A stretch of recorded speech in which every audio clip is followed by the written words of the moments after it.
I think it's very bold to assume that I would enjoy either one of these two options. I say no to both. Hello there, ladies and gentlemen. This is Glaciercano here today to play some more of the Halo Infinite multiplayer on the Xbox Series X. And it's really cool that since last time I even loaded up the game, they've had yet another update. I played a little bit of Firefight just on my own off times, of course, and they've actually added Legendary for the version of Firefight, which, looking at the estimated wait times, I think more people are actually playing Legendary than just regular King of the Hill, but I think it's good just to start off with the easier version and warm up for the day and just have the amazingness of King of the Hill Firefight, or, you know, you could just even call it Firefight in general, because that's essentially what it is. Like, Firefight's always been kind of an idea where you kind of protect one area of the map and then see if you can survive, but oh man, is it ever nice that they actually have these as part of the standardized playlists, because I find that in most of the Halo games before, whenever they had Firefight, it was a completely different lobby. It was almost like between kind of things. Like, you have the campaign lobbies, you have the multiplayer lobbies, and then there's the Firefight lobbies, and then the theater lobbies, all those kinds of things, like, so separate. And having them just in the regular multiplayer list makes a huge difference, because it feels like just more people see it, more people are more likely to just randomly join a regular old Firefight match just for the fun of things, and that's what I like to see.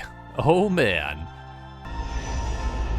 Firefight. Oh yeah, see, and this is actually a pretty good version of the Firefight King of the Hill matches, because I mean, they don't have a lot of vehicles that spawn in for Firefight in general. Not as many as I thought there might have been, which, you know, fair enough. The vehicles would be a little bit overpowered if you have, like, 4 ghosts or anything even remotely similar to that, but just having the ability on this map to have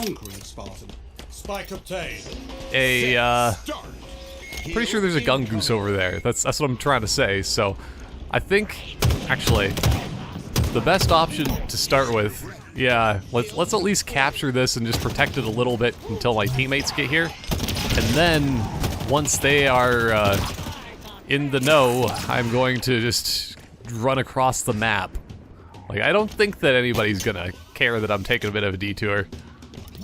In the long run, it will make sense, because I always wanted to use this as my strategy to do this map, and away I go. Yeah, because I think that's just a regular mongoose, but yeah, the Gungoose spawns on the opposite side of the map, which is unfortunate because the very first hill that you need to protect is over here.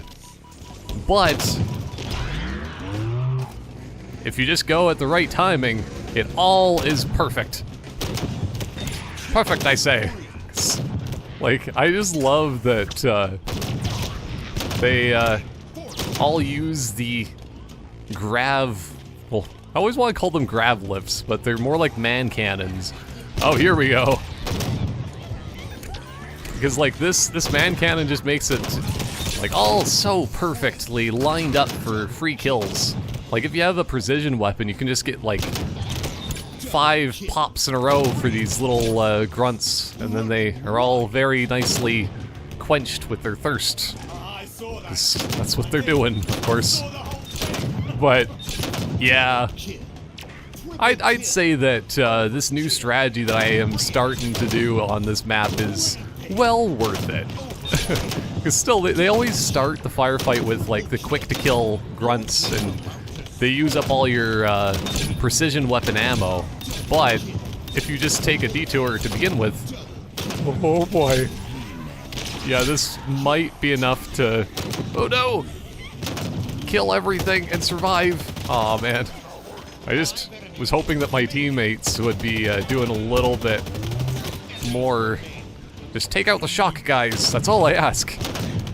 I mean, that's the one time I would actually need to, like, basically plug in a microphone just to figure out something with that, but I don't know. I feel like even though there are more people that do actually have microphones in Halo Infinite than I've noticed before, it's still, I don't know, the whole idea of, like, talking on Xbox Live, I feel like it just kind of died on the Xbox One.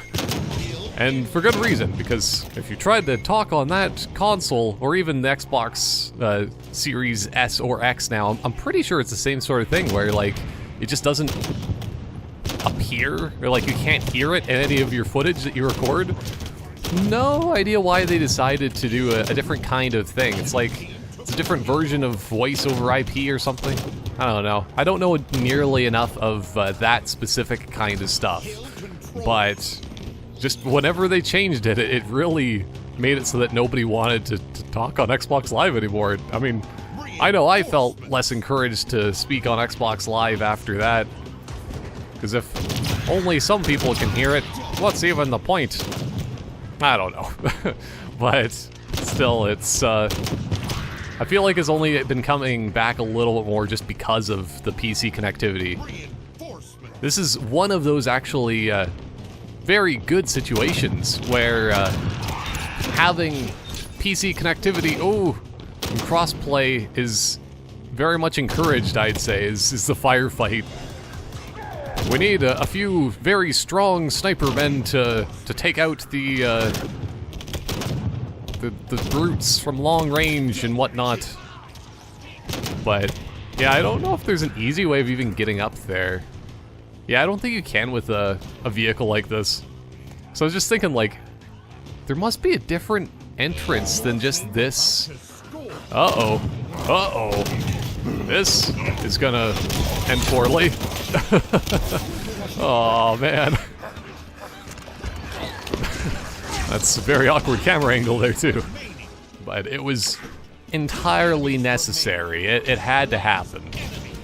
Aw, man. I don't even want you to revive me anymore. Just leave me be. My vehicle's destroyed. Oh, man. It's the end of an era. But yeah, that's the one problem I find with the way vehicles spawn in Firefight too. Is, I mean, still, I'm pretty sure it's for balancing purposes, but it's just sad when, like, your vehicle gets destroyed within the first couple rounds, and then it's just like, oh, now I got nothing. What do I do for the rest of this?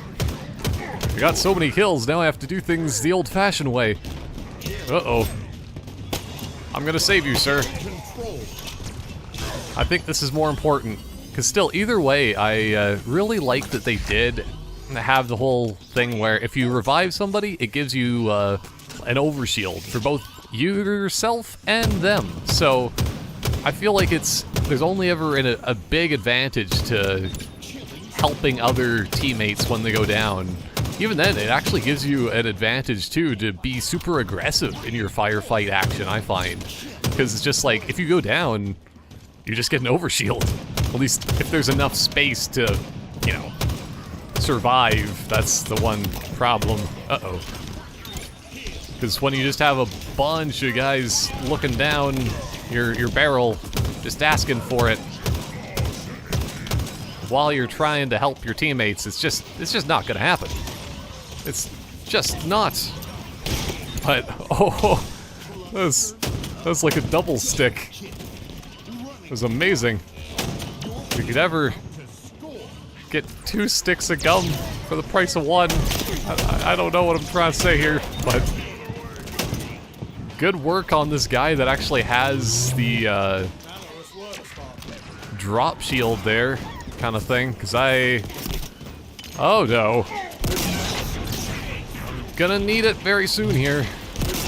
There's the invisible guy. Just gonna keep stabbing. This is gonna work. Oh no. Well, let's try to revive this guy and hope I just don't get killed by a sword, because that's like the only danger here right now, I find. Ugh. Oh, well, it's was almost going to be the best kind of solution to my issues. Ugh. There we go. Good work, team. Ah! Yeah, because I do really find that having a skewer, like, this is one of the best uses of it, is just use it as a melee weapon. I think it does do slight amounts of extra melee damage than a regular kind of weapon if you try to hit them, and I don't know.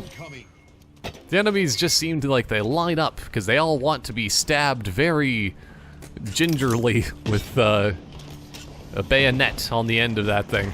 It's the best way of getting skewered. Ugh. Okay. This seems to be the one hill that is the most difficult to protect, I find. So let's see how my team's gonna work here. I think that I'm doing alright. I think it was mostly just getting all the extra kills right at the start, using the Mongoose that really made the big difference. Or should I say Gungoose, of course, but I think my team might be just good enough to survive this, maybe. Who knows? We'll find out very soon, though. Because this, I think, might be the wave. Yeah, because it's the one with all the brutes. They always like to throw, like, 100 strong... Oh, no. Brutes that like to just do their rush moves, and it's just like, uh-oh, yep, there he is. If we can just get... Yep. Oh, no. Yeah, sorry, sir. That was entirely my fault that he got killed there. I was gonna try to save him, but I think he was already getting saved. I should have just tried to survive, but hey, if we all get overshields, this might actually be even better. Because now I actually have full health. I mean, full ammo too, or fuller ammo. How about? Uh-oh. Okay. If these guys are looking out the middle, I'll protect their backs as best as I can. Uh-oh.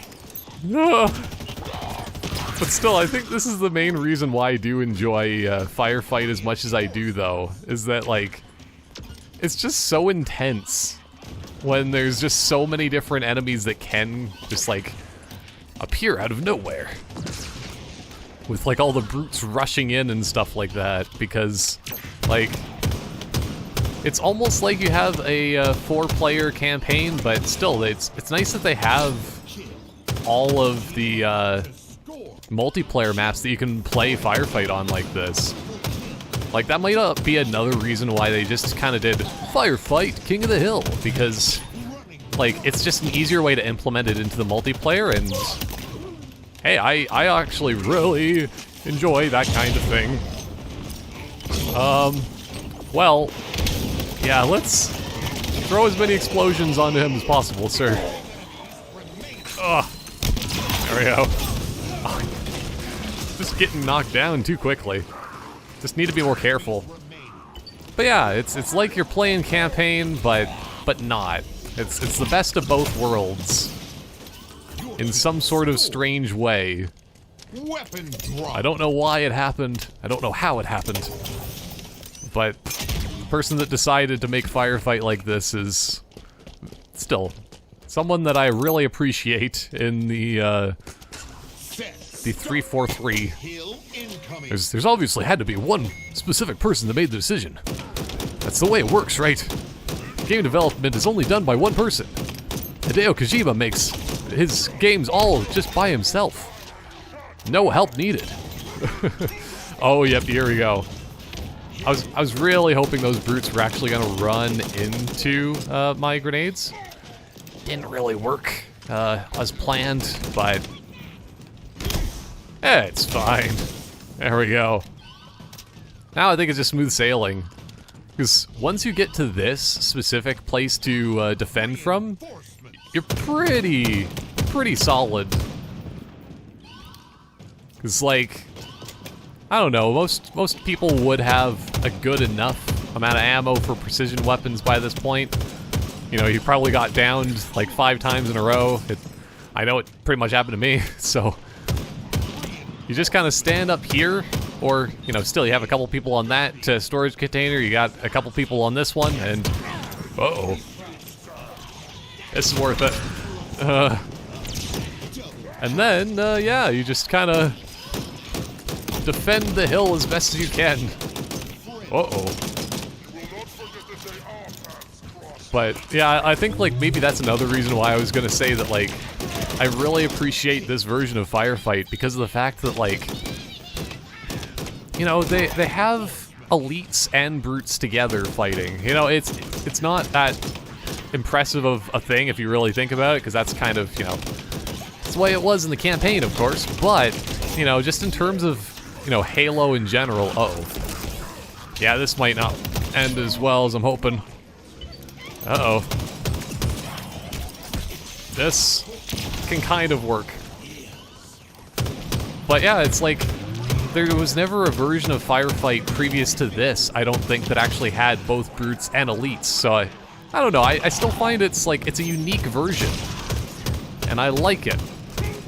It's just kind of weird that, like, cause I mean, I'm not 100% done the campaign yet, and there's Esherim, so, you know, that's kind of the one awkward bit of all of this, but, you know, it happens.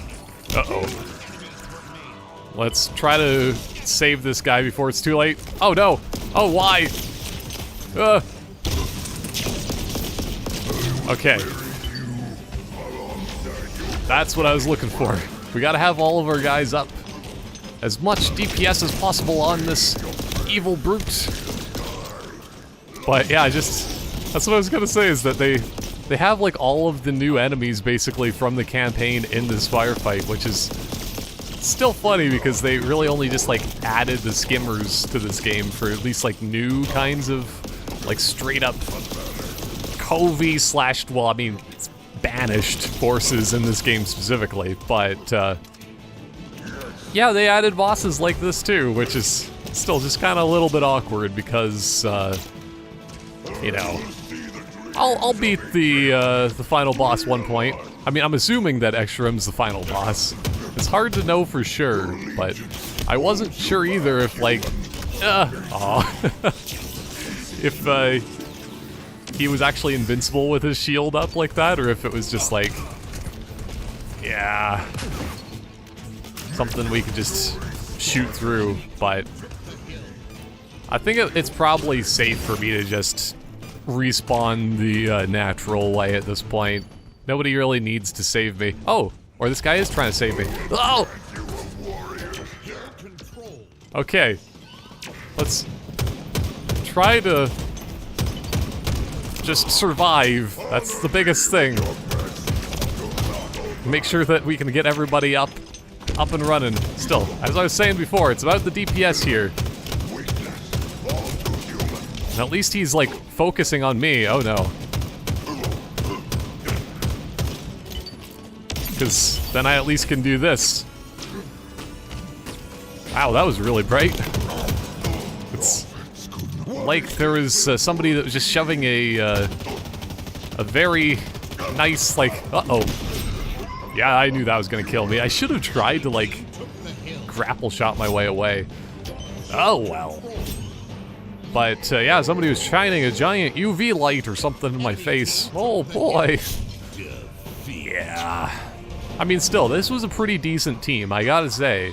It's just a bit of an issue when we're fighting, like, the final boss, and I don't know the secrets yet. I'll figure it out one day, but... oh, well.